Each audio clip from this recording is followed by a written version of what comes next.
ನಮಸ್ತೆ ಸ್ನೇಹಿತರೆ, ಕನ್ನಡ ದೀಪ ಯೂಟ್ಯೂಬ್ ಚಾನಲ್ಗೆ ನಿಮಗೆಲ್ಲರಿಗೂ ಆತ್ಮೀಯವಾದಂಥ ಸ್ವಾಗತವನ್ನು ಕೋರುತ್ತಾ ಇವತ್ತಿನ ಸಂಚಿಕೆಯಲ್ಲಿ ನಾವು ಹೊಸಗನ್ನಡ ಸಾಹಿತ್ಯ ಪ್ರಕಾರಗಳಲ್ಲಿ ಇದನ್ನೂ ಕೂಡ ಒಂದು ಅಂತ ಗುರುತಿಸ್ಕೊತೀವಿ. ಅದ್ಯಾವುದು ಅಂದರೆ ಸಂಶೋಧನೆ ಮತ್ತು ಗ್ರಂಥ ಸಂಪಾದನೆ. ಅಧ್ಯಯನಕ್ಕೆ ಅನುಕೂಲ ಆಗಲಿ ಅಂತ ಸಾಹಿತ್ಯವನ್ನು ನಾವು ಪ್ರಾಚೀನ ಕನ್ನಡ ಸಾಹಿತ್ಯ, ಹೊಸಗನ್ನಡ ಸಾಹಿತ್ಯ ಅಂತ ಸ್ಥೂಲವಾಗಿ ಡಿವೈಡ್ ಮಾಡ್ಕೊಂಡು ಓದ್ಕೊತೀವಿ. ಇಲ್ಲಿ ನಾವು ಪ್ರಾಚೀನ ಕನ್ನಡ ಸಾಹಿತ್ಯದಲ್ಲಿ ಯಾವೆಲ್ಲ ಕೃತಿಗಳನ್ನ ಅಧ್ಯಯನ ಮಾಡ್ತೀವಲ್ಲ ಅದೆಲ್ಲನೂ ಸಂಶೋಧನೆ ಮತ್ತು ಗ್ರಂಥ ಸಂಪಾದನೆಯ ವರಪ್ರಸಾದ ಆದರೆ ತಪ್ಪಾಗೋದಿಲ್ಲ. ಹಾಗಿದ್ರೆ ಹೊಸಗನ್ನಡ ಸಾಹಿತ್ಯದಲ್ಲಿ ನಮಗೆ ಈ ಸಂಶೋಧನೆ ಮತ್ತು ಗ್ರಂಥ ಸಂಪಾದನೆಯ ಕೆಲಸಗಳು ಅಷ್ಟಾಗಿ ನಡೆದಿಲ್ವಾ ಅಂದರೆ ಇಲ್ಲೂ ಕೂಡ ನಡೆದಿದೆ. ಆದರೆ ಯಾವ ಬೇಸಸ್ ಮೇಲೆ ಅಂತಂದರೆ ಅದೇ ಹಳಗನ್ನಡ ಅಥವಾ ಪ್ರಾಚೀನ ಕನ್ನಡ ಸಾಹಿತ್ಯದಲ್ಲಿ ಯಾವೆಲ್ಲ ಕೃತಿಗಳು ಇನ್ನೂ ನಮಗೆ ತುಂಬ ತಾರ್ಕಿಕವಾಗಿ ಕಾಣ್ತಾ ಇದ್ದಾವೆ, ಅಥವಾ ಈಗ ಆಲ್ರೆಡಿ ಸಂಶೋಧನೆ ಆಗಿರೋಂತಹ ಒಂದು ಟಾಪಿಕ್ ಮೇಲೇ ಇನ್ನೂ ಯಾವ್ಯಾವುದು ಹೊಸ ಹೊಸ ವಿಚಾರಗಳು ನಮ್ಮ ಕಣ್ಣಿಗೆ ಕಾಣಿಸ್ತಾ ಇದೆ ಅಂತಂದರೆ ಅದ್ರ ಮೇಲೆ ಸಂಶೋಧನೆ ಮಾಡಿ ಗ್ರಂಥವನ್ನು ರಚನೆ ಮಾಡ್ತಾರೆ. ಇದು ನಿಮ್ಗೆ ಇನ್ನೂ ನೀಟಾಗಿ ಅರ್ಥ ಆಗಬೇಕು ಅಂತಂದರೆ ಈ ಶಾಸನಗಳು ಮತ್ತು ಹಸ್ತಪ್ರತಿಗಳನ್ನು ಎಕ್ಸಾಂಪಲ್ ಕೊಟ್ಟು ನೋಡಬೇಕಾಗುತ್ತೆ. ನೋಡಿ, ನಿಮ್ಮ ಮನೇಲಿ ಯಾವುದಾದ್ರು ಒಂದು ಹಳೆಯ ಹಸ್ತಪ್ರತಿ ಸಿಕ್ತು ಅಂತಂದರೆ ನೀವು ಓದುಗರಾಗಿ ಏನು ಮಾಡ್ತೀರಾ, ಈ ಹಸ್ತಪ್ರತಿ ಯಾವ ಕಾಲದಿರ್ಬೋದು, ಈ ಹಸ್ತಪ್ರತಿಯಲ್ಲಿ ಯಾವ ವಿಷಯಾಂಶ ಒಳಗೊಂಡಿದೆ, ಯಾವ ರಾಜಮನೆತನಕ್ಕೆ ಸಂಬಂಧಪಟ್ಟಿದ್ದು, ಯಾವ ಕವಿ ಬರೆದಿರ್ಬೋದು, ಇಷ್ಟಕ್ಕೂ ಈ ಹಸ್ತಪ್ರತಿ ಇಲ್ಲೇನು ಮಾಡ್ತಾ ಇದೆ, ನಮಗೂ ಈ ಹಸ್ತಪ್ರತಿಗಳಿಗೂ ಏನಾದರೂ ಸಂಬಂಧ ಇದೆಯಾ, ನಮ್ಮ ಮನೆತನಕ್ಕೂ ಇದಕ್ಕೂ, ಈ ಥರದ ಅನೇಕ ಪ್ರಶ್ನೆಗಳು ನಮ್ಮ ತಲೆಯಲ್ಲಿ ಹೇಳ್ತಾವಲ್ಲ, ಇದು ಸಂಶೋಧನೆಗೆ ದಾರಿ ಮಾಡಿಕೊಡುತ್ತೆ. ನಾವು ಹುಡುಕಾಡ್ತೀವಿ, ಜಾಲಾಡ್ತೀವಿ ಅಲ್ವಾ, ಇದು ನಮಗೆ ಶೋಧ ಕಾರ್ಯಕ್ಕೆ ಪ್ರೇರಣೆ ಮಾಡುತ್ತೆ. ಇಲ್ಲೇನೋ ಇದೆ, ಹುಡ್ಕೋಣ, ಈ ಮಾಹಿತಿಯನ್ನು ಕಲೆ ಹಾಕೋಣ ಅಂತ ನಮಗೆ ಪ್ರೇರೇಪಣೆಯನ್ನು ಮಾಡುತ್ತಲ್ವ. ಅಥವಾ ನಾವು ಇನ್ನೊಂದು ಕೆಲಸ ಮಾಡ್ತೀವಿ, ನಮ್ಗೆ ಇದ್ರ ಬಗ್ಗೆ ಅಷ್ಟಾಗಿ ಮಾಹಿತಿ ಗೊತ್ತಿಲ್ಲ ಅಂತಂದರೆ ಇದ್ರ ಬಗ್ಗೆ ಯಾರಾದರೂ ಪರಿಣಿತಿ ಹೊಂದಿರೋರು ಗೊತ್ತಿದ್ದರೆ, ವಿದ್ವಾಂಸರು ಗೊತ್ತಿದ್ದರೆ ಅವ್ರಿಗೆ ತೊಗೊಂಡೋಗಿ ತಾಳೆಗರಿಗಳನ್ನು ಕೊಟ್ಬಿಟ್ಟು ಇದೇನು ಮಾಹಿತಿ ಕಲೆ ಹಾಕಿ ಅಂತ ಹೇಳ್ತೀವಿ. ಅವರು ನೀಟಾಗಿ ಅದನ್ನೆಲ್ಲ ಅಧ್ಯಯನ ಮಾಡಿ ಪೂರ್ವಪರ ವಿಚಾರಿಸಿ ಬೇರೆ ಕಡೆ ಎಲ್ಲರೂ ಈ ತಾಳೆಗರಿಗಳಿದಾವ, ಆಲ್ರೆಡಿ ಪ್ರಿಂಟ್ ಆಗಿದೆಯಾ, ಏನು ವಿಷಯ ಎಲ್ಲ ಕೂಲಂಕುಷವಾಗಿ ಅಧ್ಯಯನ ಮಾಡಿ ಕೊನೆಗೆ ಆ ತಾಳೆಗರಿಗಳಲ್ಲಿ ಸಾಹಿತ್ಯಕ್ಕೆ ಸಂಬಂಧಪಟ್ಟಿರುವಂಥ ಯಾವುದಾದ್ರು ವಿಷಯಾಂಶ ಇದ್ದರೆ ನಮಗೆ ಓದೋದಕ್ಕೆ ಅನುಕೂಲ ಆಗಲಿ ಅಂತ ಒಂದು ಗ್ರಂಥವನ್ನು ರಚನೆ ಮಾಡಿ ಕೊಡ್ತಾರೆ. ಗ್ರಂಥ ಅಂದರೆ ಏನೂ ಇಲ್ಲ, ಲಿಖಿತ ರೂಪದಲ್ಲಿ ಮುದ್ರಣ ಮಾಡಿ ಕೊಡುವಂಥದ್ದನ್ನು ಗ್ರಂಥ ಸಂಪಾದನೆ ಅಂತ ಹೇಳುವಂಥದ್ದು. ಇದು ನಮಗೆ ಒಂದು ಆ್ಯಕ್ಚುಲ್ ಆಗಿ ಸಾಮಾನ್ಯವಾಗಿ ತಿಳ್ಕೊಬೇಕಾಗಿರೋಂಥದ್ದು, ಸಂಶೋಧನೆ ಮಾಡಿ ನಂತರ ಗ್ರಂಥವನ್ನು ರಚನೆ ಮಾಡುವಂಥದ್ದು. ಇದು ಬೇಸಿಕ್ಕಾಗಿ ಅರ್ಥ ಆಯ್ತಲ್ವ ನಿಮಗೆ. ಈಗ ನಾನು ಸಂಶೋಧನೆ ಮತ್ತು ಗ್ರಂಥ ಸಂಪಾದನೆ ಅದ್ರ ಬಗ್ಗೆ ಮಾತಾಡಿದ್ರೆ ನಿಮಗೆ ನೀಟಾಗಿ ಅರ್ಥ ಆಗ್ಬಿಡುತ್ತೆ. ಫಸ್ಟ್ ಸಂಶೋಧನೆ ಅಂದರೆ ಏನು? ಆಂಗ್ಲ ಭಾಷೆಯಲ್ಲಿ ಇದನ್ನು ರಿಸರ್ಚ್ ಅಂತ ಕರೀತಾರೆ. ಲ್ಯಾಟಿನ್ ಭಾಷೆಯ ರೀ ಮತ್ತು ಸರ್ಚ್ ಈ ಎರಡು ಪದಗಳ ಸಂಯೋಗದಿಂದ ರಿಸರ್ಚ್ ಆಯಿತು. ರಿಸರ್ಚ್ ಅಂದರೆ ಪುನರ್ಶೋಧಿಸು, ಹೊಸದರಕ್ಕಾಗಿ ಎದುರು ನೋಡು, ಶೋಧಿಸು, ಸಂಶೋಧಿಸು ಅನ್ನೋ ಅರ್ಥಗಳನ್ನು ಒಳಗೊಂಡಿದೆ. ನಮ್ಮ ಕನ್ನಡದಲ್ಲೂ ಇದಕ್ಕೆ ಒಂದು ಒಳ್ಳೆ ಪದ ಇದೆ. ರಿಸರ್ಚ್ ಅಂದರೆ ಹುಡುಕು ಅಂತ ಅರ್ಥ. ಸಂಶೋಧನೆ, ಸಮ್ಯಕ್ ಶೋಧನೆ, ಸತ್ಯದ ಬಗೆಗೆ ಹೊಸದಾಗಿ ಹುಡುಕುವಿಕೆಯನ್ನು ಸಂಶೋಧನೆ ಅಂತ ಕರಿತೀವಿ. ರೀ ಅಂದರೆ ಚೆನ್ನಾಗಿ ಅಂತ ಅಥವಾ ಸರಿಯಾಗಿ ಅಂತ, ಸರ್ಚ್ ಅಂದರೆ ಹುಡುಕೋಂಥದ್ದು. ಈ ರಿಸರ್ಚ್ ಯಾಕೆ ಮಾಡಬೇಕು ನೋಡಿ, ನಮ್ಮ ಜ್ಞಾನವನ್ನು ವೃದ್ಧಿ ಮಾಡ್ಕೊಳ್ಳೋಂಥ ಸಲುವಾಗಿ ಸಂಶೋಧನೆಗಳನ್ನು ಮಾಡಬೇಕಾಗುತ್ತೆ. ನಮ್ಮ ಹಿಂದಿನ ಪೀಳಿಗೆಯ ಜನರು ಅನೇಕ ಕ್ಷೇತ್ರಗಳಲ್ಲಿ ಅನೇಕ ಸಾಧನೆ ಮಾಡಿರೋದನ್ನು ಅಥವಾ ನಮಗೂ ಮುಂಚೆ ಗತಕಾಲದಲ್ಲಿ ಏನೆಲ್ಲ ಘಟನೆ ಸಂಭವಿಸಿತ್ತು ಅದನ್ನು ತಿಳ್ಕೊಳ್ಳೋದಕ್ಕೋಸ್ಕರ ನಡೆಸೋವಂಥ ಹುಡುಕಾಟವನ್ನು ನಾವು ಸಂಶೋಧನೆ ಅಂತ ಕರಿತೀವಿ. ಸಂಶೋಧನೆ ಮೂಲಕನೇ ನಾವು ನಮ್ಮ ಗತಕಾಲದ ಪಾಸ್ಟ್ ಜನ್ರೇಷನ್ನಲ್ಲಿ ಯಾವೆಲ್ಲ ವಿಷಯಾಂಶಗಳು ಅಡಗಿತ್ತು ಅವೆಲ್ಲ ಸತ್ಯಾಸತ್ಯತೆ ಬಯಲಾಗಬೇಕು ಅಂತಂದರೆ ಸಂಶೋಧನೆ ಮಾಡಲೇಬೇಕು. ಉತ್ಖನನ ಕೇಳಿದ್ದೀರಾ ಅಲ್ವಾ ಸಮಾಜ ವಿಜ್ಞಾನದಲ್ಲಿ? ಭೂಮಿಯಲ್ಲಿ ಉದುಗಿ ಹೋಗಿರುವಂಥ ಅವಶೇಷಗಳನ್ನು ಭೂಮಿಯಿಂದ ಹೊರತೆಗೆಯುವಂಥ ಕಾರ್ಯವನ್ನು ನಾವು ಉತ್ಖನನ ಅಂತ ಸಾಮಾನ್ಯವಾಗಿ ಹೇಳ್ತೀವಿ. ಅಲ್ಲಿ ನಮಗೆ ಶಾಸನಗಳು ಸಿಗ್ತವೆ, ಪುರಾತನ ನಾಣ್ಯಗಳು ಸಿಗ್ತವೆ, ದೇವಾಲಯಗಳು, ಮಡಿಕೆಗಳು, ಕಲಾತ್ಮಕ ಕುಸುರಿಯ ಅವಶೇಷಗಳು, ಇನ್ನೂ ಅನೇಕ ರೀತಿಯ ಪಳಿಯುಳಿಕೆಗಳೆಲ್ಲ ಸಿಗ್ತಾ ಹೋಗ್ತವೆ. ಇದೆಲ್ಲ ಯಾವುದರಿಂದ ಸಿಗುವಂಥದ್ದು? ಸಂಶೋಧನೆ ಮಾಡಿ ನಂತರ ಇವೆಲ್ಲ ಅವಶೇಷಗಳು ನಮಗೆ ಲಭ್ಯ ಆಗುವಂಥದ್ದು. ನೋಡಿ, ಇದೇ ರೀತಿಯ ಹುಡುಕಾಟ ನಮ್ಮ ಸಾಹಿತ್ಯ ಲೋಕದಲ್ಲೂ ಕೂಡ ಮುಂದುವರಿಯುತ್ತೆ. ಅಪಾರ ಕೃತಿಯ ಕೊಡುಗೆ ಈ ಹುಡುಕಾಟದಿಂದ ನಮಗೆ ಲಭಿಸಿದೆ.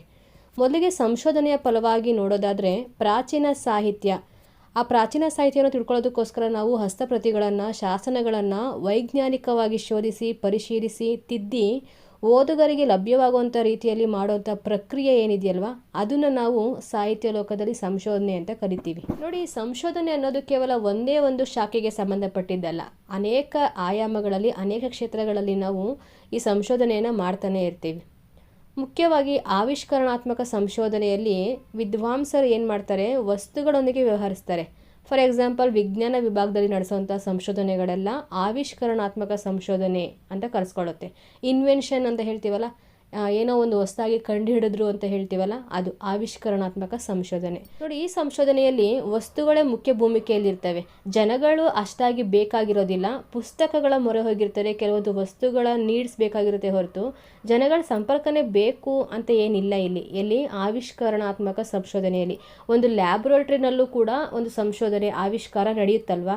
ಆದರೆ ಅನ್ವೇಷಣೆ ಇದಕ್ಕೆ ಡೆಡ್ ಆಪೋಸಿಟ್. ಅನ್ವೇಷಣಾತ್ಮಕ ಸಂಶೋಧನೆ ಅಂತಂದರೆ ಡಿಸ್ಕವರ್ ಅಂದರೆ ಏನೋ ಕವರ್ ಆಗಿರೋಂಥದ್ದನ್ನು ಓಪನ್ ಮಾಡಿ ತೋರಿಸು, ಹೊರಗಡೆ ತೋರಿಸು ಅಂತ ಅರ್ಥ. ಎಲ್ಲೋ ಹುದುಗೋಗ್ಬಿಟ್ಟಿದೆ, ಪಾತಾಳದಲ್ಲಿದೆ, ಅದನ್ನು ಹೊರಗಡೆ ತಂದು ತೋರಿಸು ಅನ್ನೋ ಅರ್ಥ. ಇದು ಕಲಾಕ್ಷೇತ್ರಕ್ಕೆ ಸಂಬಂಧಪಟ್ಟಿರೋದಾಗಿರೋದ್ರಿಂದ ಒಂದು ತಾಳೆಗರಿಗಳಾಗಿರ್ಬೋದು, ಹಸ್ತಪ್ರತಿಗಳಾಗಿರ್ಬೋದು, ಅದನ್ನೆಲ್ಲ ನಾವು ಸಂಶೋಧನೆ ಮೂಲಕ ಹೊರಗಡೆ ತಂದು ಅದನ್ನು ತಿದ್ದಿ ತೀಡಿ ಯಾವುದು ಸರಿ ಯಾವುದು ತಪ್ಪು, ನೈಜಾಂಶ ಏನು, ಇದನ್ನೆಲ್ಲ ನಾವು ಸಂಶೋಧನೆ ಮೂಲಕ ಹೊರಗಡೆ ತರ್ತೀವಲ್ಲ, ಇದನ್ನು ನಾವು ಅನ್ವೇಷಣಾತ್ಮಕ ಸಂಶೋಧನೆ ಅಂತ ಕರಿತೀವಿ. ಇದಕ್ಕೊಂದು ಜನಗಳ ಅವಶ್ಯಕತೆ ಬೇಕು. ತಾಳೆಗರಿಗಳನ್ನ ಕಲೆ ಹಾಕಬೇಕು, ಮಾಹಿತಿ ಅಂಶಗಳನ್ನು ಕಲೆ ಹಾಕಬೇಕು. ಹಾಗೆ ಇನ್ನೂ ಎಲ್ಲೆಲ್ಲಿ ಮಾಹಿತಿ ಸಿಗ್ತವೆ ಅನ್ನೋದನ್ನು ನಾವು ಜನಗಳಿಂದನೇ ಕೇಳಿ ಪಡ್ಕೊಬೇಕು. ಬುಕ್ಸ್ಗಳನ್ನೂ ನಾವು ರೆಫರ್ ಮಾಡಬೇಕಾಗುತ್ತೆ ಅಲ್ವಾ. ತುಂಬ ಕೆಲಸ ನಡೆಯುತ್ತೆ. ನಮ್ಮ ಕಲಾಕ್ಷೇತ್ರಕ್ಕೆ ಹೋಲಿಸ್ಕೊಂಡ್ರೆ ಅನ್ವೇಷಣಾತ್ಮಕ ಸಂಶೋಧನೆ ತುಂಬಾ ಮಹತ್ವವಾದದ್ದು. ನೋಡಿ, ಈ ಒಂದು ಪ್ರಕಾರನೂ ಕೂಡ ನಮಗೆ ಪಾಶ್ಚಾತ್ಯರು ನಮ್ಮ ದೇಶಕ್ಕೆ ಬಂದಾದ್ಮೇಲೆ ತುಂಬಾ ಪ್ರಚಲಿತಕ್ಕೆ ಬಂದಿರುವಂಥ ಒಂದು ಪ್ರಕಾರ ಸಂಶೋಧನೆ ಮತ್ತು ಗ್ರಂಥ ಸಂಪಾದನೆ ಅನ್ನೋದು. ಸಂಶೋಧನೆ ನಮ್ಮಲ್ಲಿ ಆರಂಭ ಆಗಿದೆ ಆಂಗ್ಲ ವಿದ್ವಾಂಸರಿಂದ ಅಂತ ಹೇಳ್ಬೋದು. ಒಂದು ಹೊಸ ಅಧ್ಯಯನ ಶಿಸ್ತಾಗಿ ಪರಿಚಯ ಮಾಡಿಕೊಡ್ತಾರೆ. ಪ್ರಾಚ್ಯ ಸಂಶೋಧನೆಯ ಹಾದಿಯಲ್ಲಿ ಇದು ಮೊಟ್ಟ ಮೊದಲ ಬಾರಿಗೆ ಪ್ರಾರಂಭ ಆಗುತ್ತೆ. ಆರಂಭದಲ್ಲಿ ಬ್ರಿಟಿಷ್ ಅಧಿಕಾರಿಗಳು ಸಮಯವನ್ನು ಕಳೆಯೋದಕ್ಕೋಸ್ಕರ ನಮ್ಮ ದೇಶದ ಸಂಸ್ಕೃತಿಯನ್ನು ಅಧ್ಯಯನ ಮಾಡೋದಕ್ಕೆ ಇಂತಹ ಹುಡುಕಾಟದಲ್ಲಿ ತೊಡಗ್ತಾರೆ. ಇಲ್ಲಿ ಪ್ಲೀಟೋ, Lewis Rice, Hosakote Krishnashastri, M Kalburgi, Chidananda ಮೂರ್ತಿಯವರು, M Sheshadri, K.G.. Kundanagara, R Shyamashastri, ಇನ್ನು ಅನೇಕರನ್ನು ನಾವು ನೆನಪಿಸ್ಕೊಳ್ಳಬೇಕಾಗುತ್ತೆ ಈ ಸಂಶೋಧನಾ ವಿಭಾಗದಲ್ಲಿ ಕೆಲಸವನ್ನು ಮಾಡಿರೋಂಥವ್ರು. ಈ ಸಂಶೋಧನೆಯ ಫಲವಾಗಿ ನಮಗೆ ಹಲವಾರು ರಾಜಮನೆತನಗಳ ವಿಚಾರವಾಗಿ ಅನೇಕ ವಿವರಗಳು ಕೂಡ ಸಿಗ್ತವೆ. ಹಾಗೆ ಆಯಾ ಕಾಲದ ಸಾಮಾಜಿಕ ಸಾಂಸ್ಕೃತಿಕ ಜೀವನ ಯಾವ ರೀತಿ ಇತ್ತು ಅನ್ನೋದು ಶಾಸನಗಳ ಮೂಲಕ ನಮಗೆ ವ್ಯಕ್ತ ಆಗ್ತದೆ. ಹೇಗದು ಅಂದರೆ ಗ್ರಂಥ ಸಂಪಾದನೆಯ ಮೂಲಕ. ನೋಡಿ, ಇಲ್ಲಿವರೆಗೂ ಒಬ್ಬ ಸಂಶೋಧಕನಾಗಿರೋನು ಬಲ್ಲ ಮೂಲಗಳಿಂದ ಅನೇಕ ಮಾಹಿತಿಗಳನ್ನು, ಆಕರ ಸಾಮಗ್ರಿಗಳನ್ನು ಕಲೆ ಹಾಕಿದ್ದಾನೆ. ನೆಕ್ಸ್ಟು ಅವ್ರು ಮಾಡಬೇಕಾಗಿರೋಂಥದ್ದೇ ಗ್ರಂಥ ಸಂಪಾದನೆ. ಇಂಗ್ಲೀಷ್ನಲ್ಲಿ ಟೆಕ್ಸ್ಟ್ ಅಂತ ಕರೀತಾರೆ, ಕನ್ನಡದಲ್ಲಿ ಲಿಖಿತ ಬರವಣಿಗೆ ಅಂತ ಅರ್ಥ. ಪೋಸ್ಟ್ಗೇಟ್ ವಿದ್ವಾಂಸನ ಪ್ರಕಾರ ಸಂಪಾದಕನೊಬ್ಬನಿಗೆ ತಿಳಿದ ಅಥವಾ ತಿಳಿಯಲು ಸಾಧ್ಯವಾಗಿರುವ ಮತ್ತು ತಿಳಿದಿರುವ ಭಾಷೆಯಲ್ಲಿ ಅರ್ಥವತ್ತಾಗಿರುವ ರೀತಿಯಲ್ಲಿ ಬರೆದಿರುವ ಯಾವುದೇ ಬರವಣಿಗೆಯನ್ನು ಗ್ರಂಥ ಅಂತ ಕರೀತಾರೆ. ಯಾವುದೇ ಬರವಣಿಗೆ ಅಂದರೆ ಅದು ಕಲ್ಲಿನ ಮೇಲಾಗಿರ್ಬೋದು, ತಾಮ್ರಪಟದ ಮೇಲಾಗಿರ್ಬೋದು, ಓಲೆಗರಿಗಳು, ಕಂಚು, ಚಿನ್ನ, ಬೆಳ್ಳಿ, ಮಣ್ಣು ಇತ್ಯಾದಿ ಯಾವುದ್ರ ಮೇಲೆ ಬರೆದ್ರೂ ಕೂಡ ಆ ಬರವಣಿಗೆಯನ್ನು ನಾವು ಗ್ರಂಥ ಅಂತಲೇ ಕನ್ಸಿಡರ್ ಮಾಡ್ಕೊಬೇಕು. ಯಾಕೆ ಹೇಳಿ, ನಾವು ಗ್ರಂಥವನ್ನು ಸಂಪಾದನೆ ಮಾಡ್ತಾ ಇರೋದಲ್ವಾ, ಅಲ್ಲಿ ಬರೆದಿರೋಂತಹ ಲಿಖಿತ ಬರವಣಿಗೆನ ಸಂಪಾದನೆ ಮಾಡ್ತಿರೋದಲ್ವಾ. ಹಾಗಾಗಿ ನೋಡಿ, ಗತಕಾಲದಲ್ಲಿ ಹುದುಗಿ ಹೋಗಿರುವಂತಹ ಗ್ರಂಥವನ್ನು ಉಳಿಸೋವಂಥದ್ದು ಗ್ರಂಥ ಸಂಪಾದನೆಯ ಮುಖ್ಯ ಉದ್ದೇಶ ಆಗಿರುತ್ತೆ. ಇದು ಬರೀ ಉದ್ದೇಶ ಅಲ್ಲ, ಇದರಿಂದ ಒಬ್ಬ ಕವಿನೂ ಕೂಡ ಬದುಕ್ತಾನೆ, ತನ್ನ ಗ್ರಂಥದ ಮೂಲಕ ಅವನು ಕೂಡ ಬದುಕ್ತಾನೆ. ಈಗ ನಮಗೆ ಪಂಪ ಕವಿ ಹೆಂಗೆ ಗೊತ್ತು? ನಾವೇನು ಅವ್ರ ಕಾಲದಲ್ಲಿ ಜೀವಿಸಿದ್ವಾ? ಇಲ್ಲ ಅಲ್ವಾ. ಪಂಪ ಮಹಾಕವಿ, ಅವರ ಆದಿಕವಿ, ಅವರು 2 ಮಹಾನ್ ಗ್ರಂಥಗಳನ್ನು ಬರೆದಿದ್ದಾರೆ. ಇದೆಲ್ಲ ನಮಗೆ ಹೆಂಗೆ ಸಾಧ್ಯ ಅಂದರೆ ಅವರ ಕೃತಿಯನ್ನು ಗ್ರಂಥ ಸಂಪಾದನೆ ಮಾಡಿರೋಂತಹ ಕಾರಣಕ್ಕೆ ಪಂಪ ಮಹಾಕವಿ ನಮಗೆ ಗೊತ್ತು. ನಮ್ಮ ಸಾಹಿತ್ಯ ದೇವತೆಯನ್ನು ನಮ್ಮಂಥ ಸಹೃದಯರಿಗೆ ಪರಿಚಯ ಮಾಡಿಸಿರೋಂಥದ್ದೇ ಈ ಗ್ರಂಥ ಸಂಪಾದನೆ. ನೋಡಿ, ಈ ಕಾರ್ಯ ತುಂಬ ಸುಲಭ ಅಂತ ನಾವು ಅಂದ್ಕೊಳ್ಳೋಂಗೆ ಇಲ್ಲ. ಯಾಕೆ ಹೇಳಿ, ಒಬ್ಬ ಸಂಪಾದಕ ಕವಿ ಇಳಿದ ಆಳಕ್ಕೆ ಇಡಬೇಕಾಗುತ್ತೆ. ಕವಿ ಯಾವ ರೀತಿ ಆಲೋಚನೆ ಮಾಡಿ ಬರೆದಿದ್ರು, ಯಾವ ನಿಲುವನ್ನು ತಾಳಿದ್ರು, ಅವನ ನೀತಿ ರೀತಿಗಳು, ಪರಿಸರ, ಹಾಗೆ ಕವಿಯ ಶೈಲಿಯನ್ನು ಹಿಡಿದು ಆ ಕವಿಯ ಪರಕಾಯ ಪ್ರವೇಶ ಮಾಡಿನೇ ಈ ಸಂಪಾದಕ ಕೃತಿಯ ಸಂಪಾದನೆಯನ್ನು ಮಾಡ್ಕೊಬೇಕಾಗುತ್ತೆ. ಒಂದು ರೀತಿ ಈ ಸಂಪಾದನೆ ಅನ್ನೋದು ಮತ್ತೊಮ್ಮೆ ಸಂಪಾದಕನನ್ನು ಅಧ್ಯಯನಕ್ಕೆ ಒಳಪಡಿಸ್ತದೆ. ನೋಡಿ, ಇಂತಹ ಸಾಹಿತ್ಯವನ್ನು ಇಂದಿಗೂ ನಮಗೆ ದೊರೆಯುವಂತೆ ಮಾಡಿದಂಥ ಶ್ರೇಯಸ್ಸು ಈ ಗ್ರಂಥ ಸಂಪಾದನೆದು ಅಂತಲೇ ತಪ್ಪಾಗೋದಿಲ್ಲ. 12ನೇ ಶತಮಾನಕ್ಕಿಂತ ಮುಂಚಿನ ಸಾಹಿತ್ಯವನ್ನು ಕೂಡ ನಮಗೆ ಪರಿಚಯ ಮಾಡಿಸಿದ್ದೆ ಈ ಗ್ರಂಥ ಸಂಪಾದನೆ ಅಲ್ವಾ. ಅದ್ರ ಫಲನೇ ನಾವು ಇವತ್ತೆಲ್ಲ ಪ್ರಾಚೀನ ಸಾಹಿತ್ಯವನ್ನು ಓದ್ತಾ ಇರೋವಂಥದ್ದು. ನೋಡಿ, ಇದೊಂದು ಶಾಸ್ತ್ರವಾಗಿ ಬೆಳೆದಿದ್ದೆ ಪಶ್ಚಿಮ ರಾಷ್ಟ್ರಗಳು ನಮ್ಮ ದೇಶಕ್ಕೆ ಬಂದಾದಮೇಲೆ. ಇದಕ್ಕೂ ಮುಂಚೆ ಇರಲಿಲ್ವಾ ಹಂಗಂದರೆ?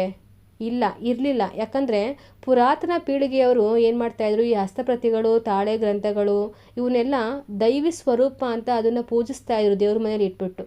ಅಕಸ್ಮಾತ್ ಏನಾದರೂ ಅಣ್ಣ ತಮ್ಮದಿರು ಅಥವಾ ಫ್ಯಾಮಿಲಿ ದೂರ ಆಗ್ತಿದೆ ಅಂತ ಅಂದಾಗ, ಬೇರೆ ಮನೆ ಮಾಡ್ತಾ ಇದೆ ಅಂತ ಅಂದಾಗ, ಇವನು ಕೂಡ ಚಿನ್ನಾಭರಣಗಳನ್ನು ಹಂಚ್ಕೊತೀವಲ್ಲ, ಆ ಥರ ಇದನ್ನು ಕೂಡ ಡಿವೈಡ್ ಮಾಡ್ಕೊತಾ ಇದ್ರು. ನೀನು ಅರ್ಧ ಇಟ್ಕೊ, ನಾನು ಅರ್ಧ ಇಟ್ಕೊತೀನಿ, ಈ ದೇವರು ಅಲ್ವಾ. ಹಾಗಾಗಿ ಈ ಥರ ಇದನ್ನು ಕೂಡ ಅದೊಂದು ಆಸ್ತಿ ಅನ್ನೋ ಥರ ಹಂಚ್ಕೊತಾ ಇದ್ರಂತೆ, ಹಸ್ತಪ್ರತಿಗಳನ್ನು, ತಾಳೆಗರಿಗಳನ್ನು. ಹಾಗಾಗಿ ಈ ಗ್ರಂಥ ಸಂರಕ್ಷಣೆಗೆ ಅವರು ಅಷ್ಟಾಗಿ ಮಹತ್ವವನ್ನೇ ಕೊಟ್ಟಿಲ್ಲ. ಇನ್ನು ಆಗಮಿಕ ಕಾವ್ಯಗಳನ್ನು ಮಾತ್ರ ಅವರು ಪೂಜೆ ಮಾಡ್ತಾಯಿದ್ರು. ಈ ಲೌಕಿಕ ಕಾವ್ಯಗಳ ಕಡೆ ಗಮನನೇ ಕೊಟ್ಟಿಲ್ಲ. ಹಾಗಾಗಿ ತುಂಬ ಕಾವ್ಯಗಳು ನಮಗೆ ಸಿಕ್ಕೇ ಇಲ್ಲ. ಸಿಕ್ಕಿರೋವಂಥವು ಕೆಲವು ಅರ್ಧಂಬರ್ಧ, ಕೆಲವೊಂದು ಪುಟಗಳು ಕೊನೆದು ಫಸ್ಟ್ ಈ ಥರ ಸಿಕ್ಕಿದ್ದಾವೆ. ಯಾವಾಗ ನಮ್ಮ ದೇಶಕ್ಕೆ ಬ್ರಿಟಿಷರು ಈ ಕ್ರೈಸ್ತ ಮಿಷನರಿಗಳು ಎಲ್ಲ ಬಂದ್ರಲ್ವಾ, ಅವರು ನಮ್ಮ ಭಾರತದ ಸಂಸ್ಕೃತಿಯನ್ನು ಅಧ್ಯಯನ ಮಾಡೋದಕ್ಕೆ ಮುಂದಾಗ್ತಾರೆ. ಪುರಾತತ್ವ ಇಲಾಖೆ ಮೂಲಕ ಉತ್ಖನನವನ್ನು ಶುರು ಮಾಡಿ ಅನೇಕ ಶಾಸನಗಳನ್ನು ಬೆಳಕಿಗೆ ತಗೊಂಡ್ಬರ್ತಾರೆ. ಮಿಷನರಿಗಳು ಹಸ್ತಪ್ರತಿಗಳನ್ನು ಸಂಗ್ರಹಿಸಿ ಪ್ರಕಟಿಸುವಂಥ ಕೆಲಸದಲ್ಲಿ ನಿರತರಾಗ್ತಾರೆ. ಇಲ್ಲಿಂದ ಶುರುವಾಗಿದ್ದೆ ಗ್ರಂಥ ಸಂಪಾದನೆಯ ಕಾರ್ಯ. ಆರಂಭದಲ್ಲಿ ಸಂಶೋಧನೆ ಮಾಡಿದಾಗ ಅಪೂರ್ಣ ಮಾಹಿತಿ ಸಿಗುತ್ತಲ್ವ ತಾಳೆಪತ್ರಗಳಲ್ಲಿ. ಆಗ ಇವರು ಅಕಸ್ಮಾತ್ ಏನಾದರೂ ಮನೆಗಳಲ್ಲಿ ಏನಾದರೂ ಇಟ್ಕೊಂಡಿರ್ತಾರ, ದೈವಿ ಸ್ವರೂಪ ಅಂತ ಪೂಜೆ ಮಾಡ್ತಾರಲ್ವ ಭಾರತೀಯರು ಈ ಹಸ್ತಪ್ರತಿಗಳನ್ನು ಅಂತ ಯೋಚನೆ ಮಾಡಿ ಸರ್ಕಾರ ಒಂದು ಆಜ್ಞೆ ಹೊರಡಿಸುತ್ತೆ, ಬಹುಮಾನ ಕೊಡ್ತೀವಿ, ನಿಮ್ಮ ಮನೇಲಿದ್ದರೆ ತಂದುಕೊಡಿ ಅಂತ. ಆಗ ಜನಗಳು ಏನು ಮಾಡ್ತಾರೆ, ಮೂಲ ಪಾಠ ಇರುತ್ತಲ್ವ ಅದು ಬಿಟ್ಟು ಈ ಹಣದಾಸೆಗೆ ಬೇರೆ ಬೇರೆ ಎಲ್ಲನೂ ಬರ್ದು ನಮ್ಮನೇಲಿ ಈ ಥರ ಒಂದು ತಾಳೆಪತ್ರ ಇತ್ತು ಅಂತ ತಂದು ಕೊಡೋದಕ್ಕೆ ಮುಂದಾಗ್ತಾರೆ. ಅಲ್ಲೇನಾಗುತ್ತೆ, ವಿಷಯಾಂಶ ಒಂದೇ ಇರುತ್ತೆ, ಆದರೆ ಬೇರೆ ಬೇರೆ ರೀತಿಯಲ್ಲಿ ಬರೆದಿರ್ತಾರಲ್ವ. ಯಾವುದು ನಿಜವಾಗಿರೋಂಥ ವಿಷಯ, ಯಾವುದು ಸುಳ್ಳು, ತಪ್ಪಾಗಿರೋಂಥ ಮಾಹಿತಿ ಯಾವುದು ಅನ್ನೋದು ಈ ವಿದ್ವಾಂಸರಿಗೆ, ಸಂಶೋಧಕರಿಗೆ ತಲೆ ನೋವಾಗ್ಬಿಡುತ್ತೆ. ಒಂದೇ ಕೃತಿಯ ಹಲವಾರು ಪ್ರತಿಗಳು ಸಿಕ್ಬಿಟ್ರೆ ಮೂಲ ಪಾಠ ಯಾವುದು ಅಂತ ನಿರ್ಣಯ ಮಾಡೋದು ತುಂಬಾ ಕಷ್ಟ ಆಗುತ್ತಲ್ವ. ಆ ಒಂದು ಕಷ್ಟಕರವಾಗಿರುವಂಥ ಕೆಲಸವನ್ನು ಸಂಪೂರ್ಣ ಮಾಡೋದೇ ಗ್ರಂಥ ಸಂಪಾದನೆ.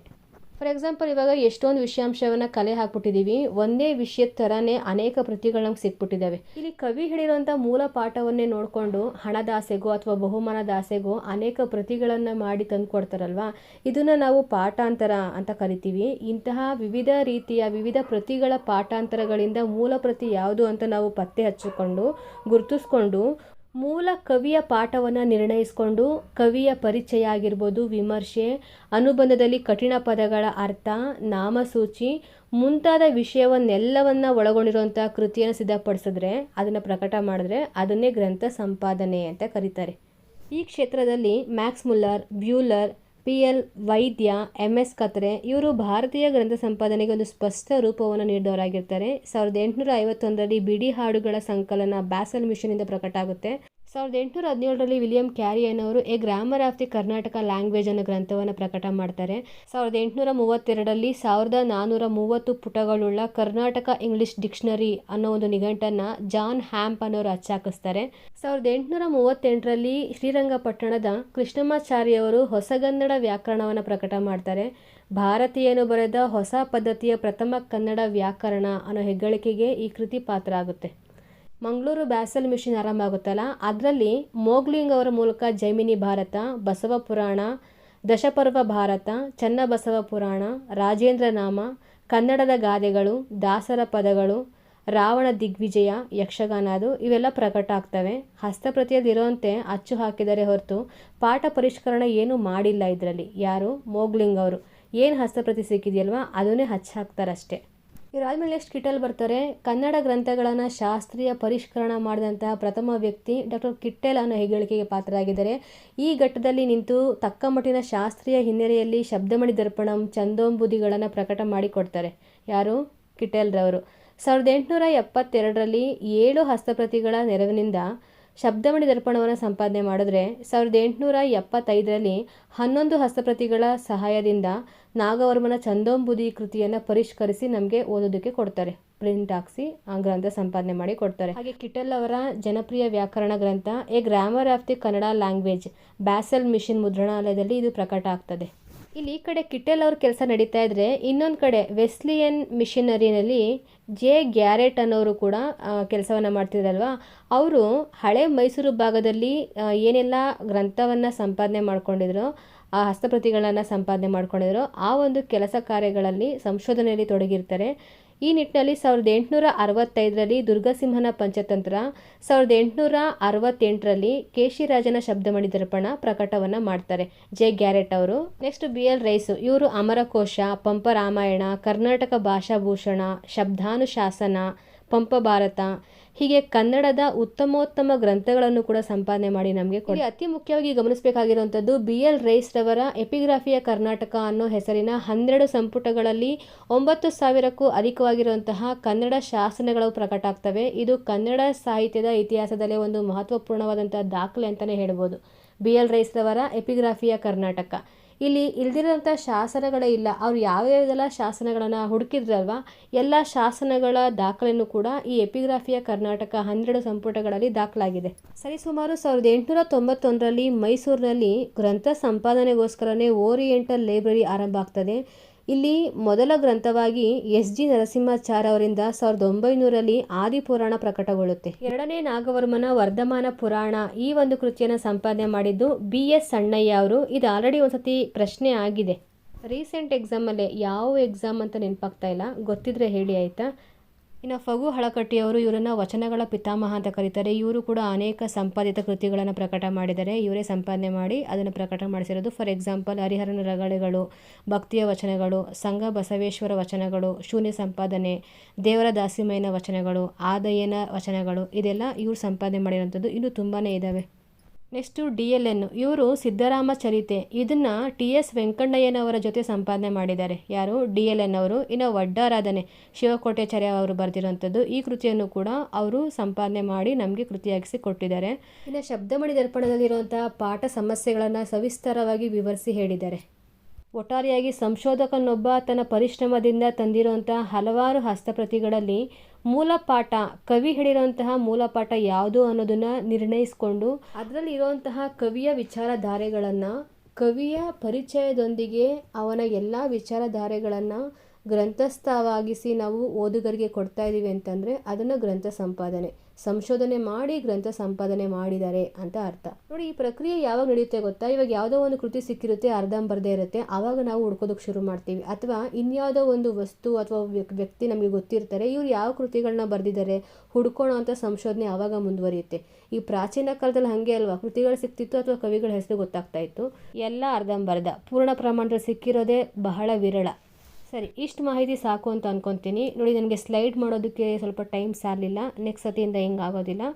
ಸ್ಲೈಡೆಲ್ಲ ಮಾಡಿ ಅಥವಾ ಬರೆದಾದರೂ ಹಾಕ್ತೀನಿ ಮಾಹಿತಿಗಳನ್ನ. ಇದೊಂದು ಸ್ವಲ್ಪ ಅಡ್ಜಸ್ಟ್ ಮಾಡ್ಕೊಳ್ಳಿ. ಒಟ್ಟಾರೆಯಾಗಿ ಸಂಶೋಧನೆ ಮತ್ತು ಗ್ರಂಥ ಸಂಪಾದನೆ ಅಂತಂದರೆ, ಸಂಶೋಧಕ ಆಗಿರೋನು ವಿಭಿನ್ನವಾಗಿರುವಂಥ ನೆಲೆಯಲ್ಲಿ ತನ್ನ ಜ್ಞಾನದ ಪರಿಧಿಯ ಒಳಗಡೆನೆ ಸಮಗ್ರ ಮತ್ತು ಆಳ ಪರಿಶೀಲನೆಗೆ ಒಂದು ವಿಷಯವನ್ನು ಒಳಪಡಿಸಿ ನಿಜಾಂಶಗಳನ್ನು ಪ್ರಾಮಾಣಿಕವಾಗಿ ರಾಗದ್ವೇಷ ಭಾವೋದ್ವೇಗ ರಹಿತ ಭಾಷೆಯಲ್ಲಿ ಶಾಸ್ತ್ರಬದ್ಧವಾಗಿ ವಿವರಿಸೋದೇ ಸಂಶೋಧನೆ ಮತ್ತು ಗ್ರಂಥ ಸಂಪಾದನೆ.